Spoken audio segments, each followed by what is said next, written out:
So we're back in Argentina. We're in Mendoza. It's quite a quiet town. We stayed at a hostel, and the first thing we noticed was wine tour. You could book in a wine tour with the hostel.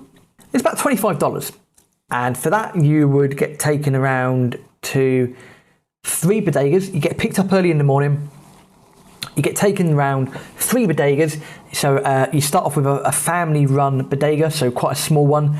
Then you go to like a medium-sized bodega. And then you'd end up on effectively a big commercial bodega.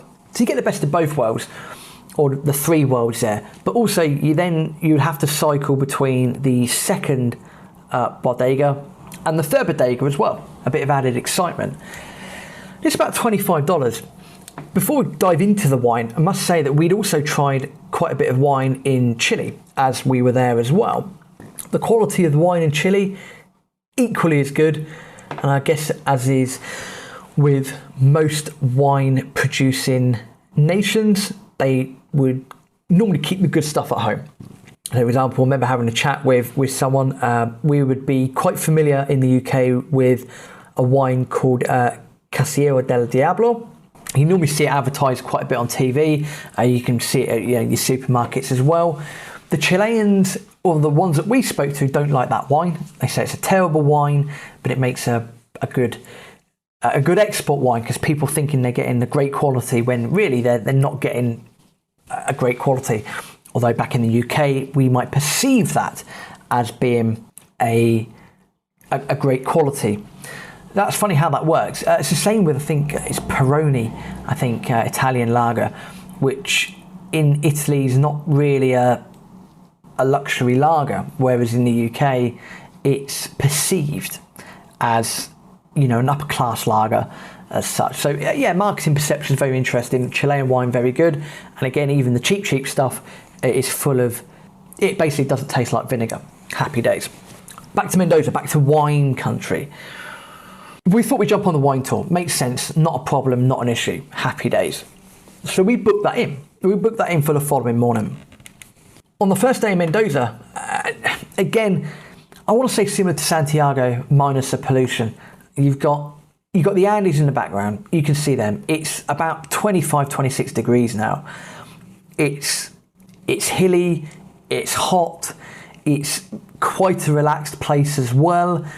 We decided to get a bus and go up to the Park General San Martin. Lovely park that we've been recommended to go to by the hostel people, and also to have a look at the Cerro de la Gloria Monumento, which is the Army of the Andes monument up in the park as well.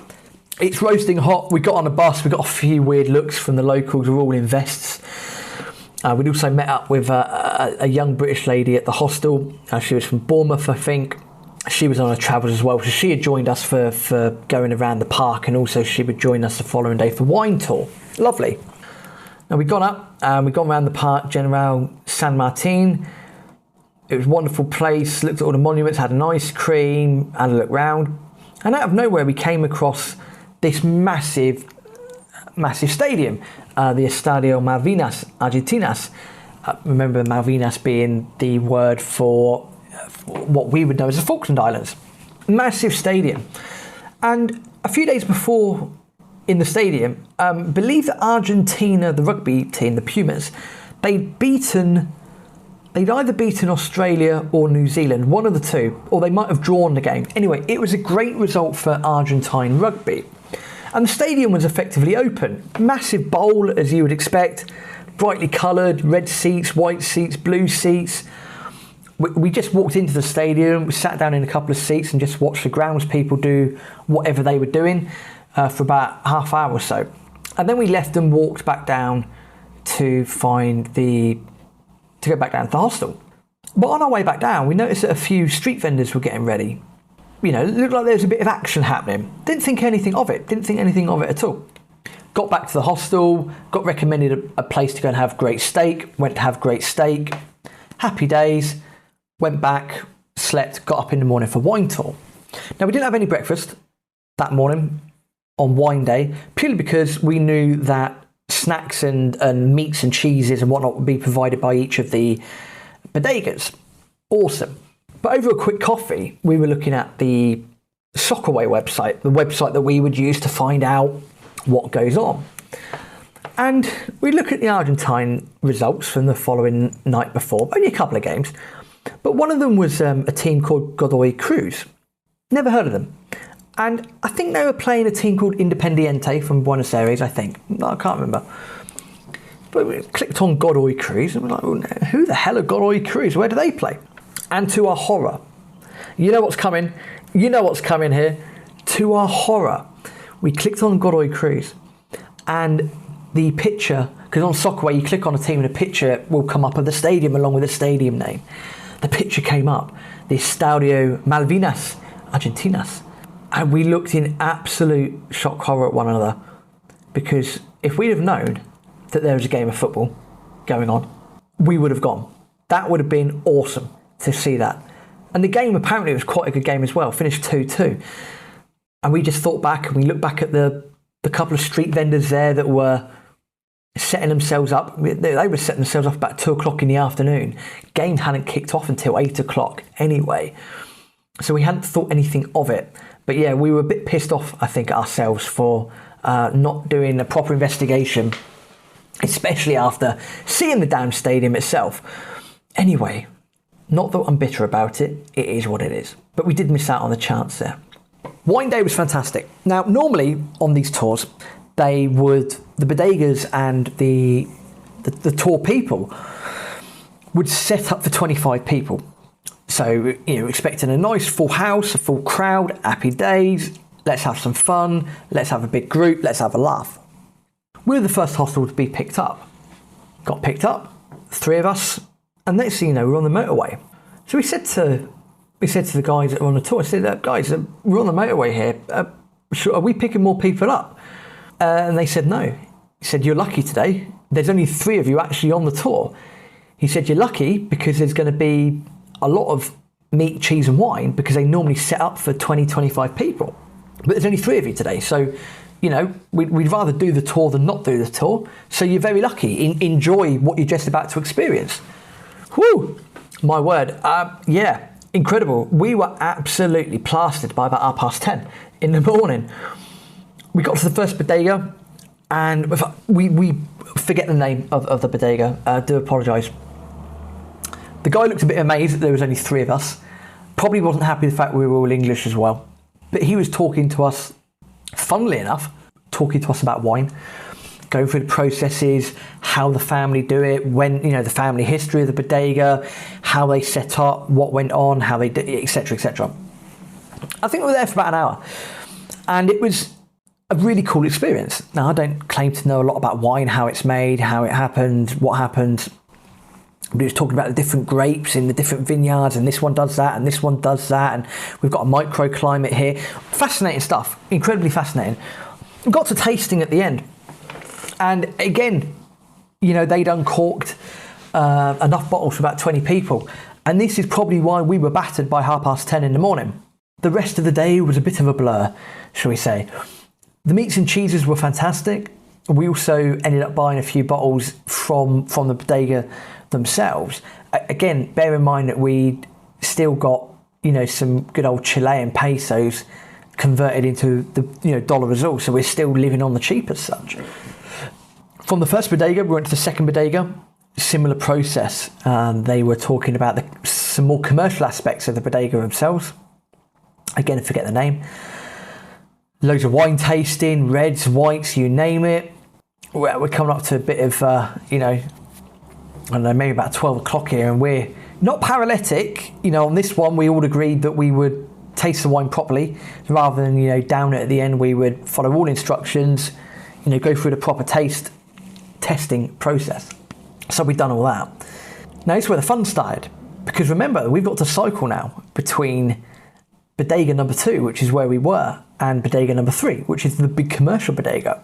It wasn't a busy road we had to cycle on, and thankfully the other guys were, a couple of the tour guys were cycling with us as well. But rickety old bikes, 3 English people, getting burnt to the skin, approaching 30 degrees now, it absolute roasting. And Luckily we got to bodega number 3 without a scratch, but it was tiresome work. We felt the sweat coming off of us, and a couple of wobbles on the bike, but we got there in the end. We got there safely. So we're now in bodega number 3, and this was called Norton.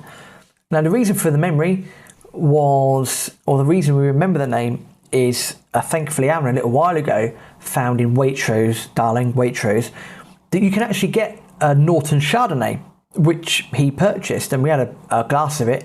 It's as good as we remember it to be.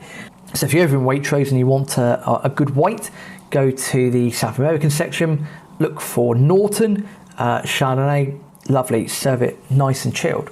We're at the big commercial one now, and because there's only 3 of us, the guys that ran Norton, the commercial aspect, actually took us on a horse and cart ride around the vineyard, which was great. Aaron was, say riding the horse, but he was directing the horse with somehow we got round the vineyard. Not sure how we got round there in one piece, but Aaron was guiding the horse along with the experienced person who was talking about the vineyards at the same time. About halfway through the vineyard, we stopped off, got down, opened up a bottle of wine, and this picture will live with me forever. We put the small glass of wine on the pillar, and in the background you've got the Andes, you've got vineyard upon vineyard upon vineyard, you've got crystal clear sky, you've got crystal clear wine by the looks of it as well, and all these vineyards, the Andes in the background, 30 degrees, everyone's tanked, and just an absolute gorgeous photo. Wonderful, wonderful photo from a wonderful, wonderful place. Got into the actual Norton production place itself. Again, loads more wine testing, and we got near the end, and to our amazement, we're all swaying a little bit now, side to side. We're not getting paralytic, but we're approaching that merry stage. Everything, you're having a good time. And we got to the end and look at all these big vats of wine, and we're tasting all these different wines, and they've got a big hole in the ground where you spit it into, which is good fun. And the guy said that basically lunch is going to be in about half an hour, and we had a full meat cheese bread platter in one of the very posh rooms. But he said between now and then, he said, I've shown you everything you need to see. He said you've got half an hour. This is how to open a vat of wine. You've all opened one. This is how you open and close it. Feel free to basically go and open and close as much wine as you want. Feel free. We'll see you at lunch in half an hour. Woo-hoo! Don't give that encouragement to English people that like having a drink. Wow. I really don't know how we ended up sitting down for lunch, to be brutally honest with you. It was mental. Again, we didn't get to the stage where we were proper paralytic. That would have been daft. But we couldn't believe what he just said. Go and help yourself for half an hour. Have as much as you want. We sensibly had a few glasses. Just kept tasting loads of different ones again. But rather than spit it out, this time he actually drank it. Lunch was cool. It was very, in the cellar with loads of really old school wines. Loads of meat, loads of bread, loads of cheese, which was great because it soaked up quite a bit of the alcohol as well. And this is about 2-3 o'clock now. Day's done, tour's done. We'd got away with one there. I mean, the tour would have been great with 20 people, 25 people anyway. But just having, 3 of us there was a delightful experience, to say the least. That was pretty much Mendoza in a nutshell. We'd done wine. We'd done wine country. We had some great tasting. Thoroughly enjoyed it. We'd missed out on football, which we're fuming about. We'd had some cracking walks around the various parks high on the hills. The scenery was brilliant. Everything you could expect from the city, you would have got. And from there, we had an idea roughly where we wanted to go next. We knew that we were going to end up in Bolivia. We also knew that we were running out of pesos, and we didn't want to stay in Argentina unnecessarily. We wanted to use up the pesos that we had. So we looked at a map and realised that, the best places to probably go would be up to San Miguel de Tucumán briefly. If not, then we go to Salta, which was the home of empanadas.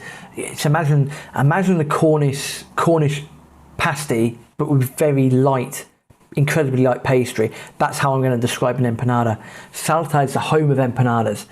And we also looked at a map and saw that, well, we could stay over in a place called San Salvador de Jujuy.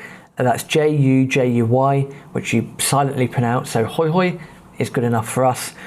And then we could head over into Bolivia that way. That's what we had in mind, and that's exactly what we done. We parted ways with the lovely British lady whose name I forget.